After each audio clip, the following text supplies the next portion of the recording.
अस्सलाम वालेकुम। ये पेक्टा की तरफ से लिखी गई है, फर्स्ट ईयर की केमिस्ट्री की बुक है और इसमें एक चैप्टर है, chapter number 11 that is about hydrocarbons.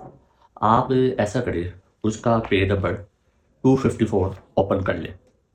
जब आप पेज नंबर 254 ओपन करेंगे तो यहाँ पे आपको हाइड्रोजनेशन लिखा हुआ नज़र आ रहा होगा। फिर आप जब पेज नंबर 255 पे आएंगे तो आपको यहाँ पे एक रिएक्शन लिखा हुआ नज़र आ रहा होगा, एपॉक्सीडेशन। एल्कीन की ऑक्सीडेशन की जा रही है और साइक्लिक ईथर बन रहा है जिसको एपॉक्साइड बोलते हैं। फिर उसके बाद अजोनोलाइसिस की गई है। एल्कीन की अजोनोलाइसिस करो तो आपके पास जो है वो एल्डिहाइड्स या फिर आपके पास कीटोन्स वगैरह बनते हैं। तो ये हमारे पास इन्होंने ये रिएक्शन किया हुआ है। फिर उसकी रिडक्शन करके उन्होंने अल्कोहल बना दी। यानी कि जहाँ पे उन्होंने हाइड्रोजनेशन की है, हाइड्रोजनेशन का मतलब होता है रिडक्शन की है, एपॉक्सीडेशन की है और यानी कि आपने एल्कीन का ऑक्सीजन के साथ रिएक्शन करवा के उसकी ऑक्सीडेशन की है, एल्कीन की अजोनोलाइसिस की है यानी उसकी ऑक्सीडेशन की है।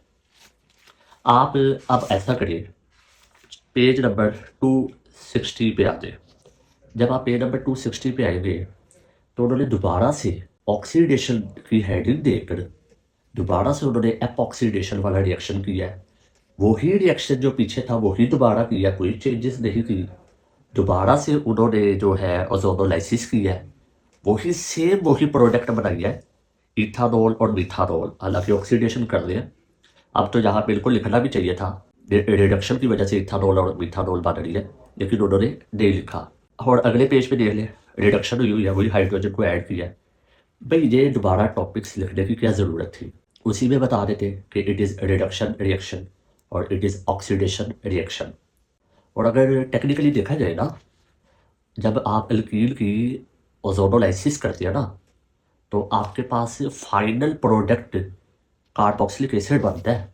अगर आप जिंक को ना इस्तेमाल करें तो आप यहाँ पे फिर वो भी बताते ना कि असल में ऑक्सीडेशन रिएक्शन जो होता है वो हमें कार्बोक्सिलिक एसिड की तरफ लेके जाता है।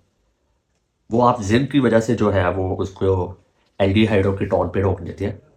और फिर आगे रिडक्शन करने की क्या ज़रूरत थी जब रिएक्शन ही ऑक्सीडेशन का था? यानी कि जिस बंदे ने इस बुक का रिव्यू किया है उसने भी नहीं देखा कि ये टॉपिक 2 दफ़ा लिखा गया है। एक ही दफ़ा कर देते आपने। मैंने आपको पहले कहा था कि आपकी चाहे 9th क्लास की केमिस्ट्री की बुक हो, चाहे ये फर्स्ट ईयर की केमिस्ट्री की बुक हो ना, इसमें सिमेट्री है, ठीक है जी, और रेपिटेशन तो बहुत ज़्यादा है। और इस चैप्टर में एक रिएक्शन गलत भी है, वो अगली वीडियो में मैं आपको बताऊँगा। अपना ढेर सारा ख्याल रखिएगा। अल्लाह हाफिज़।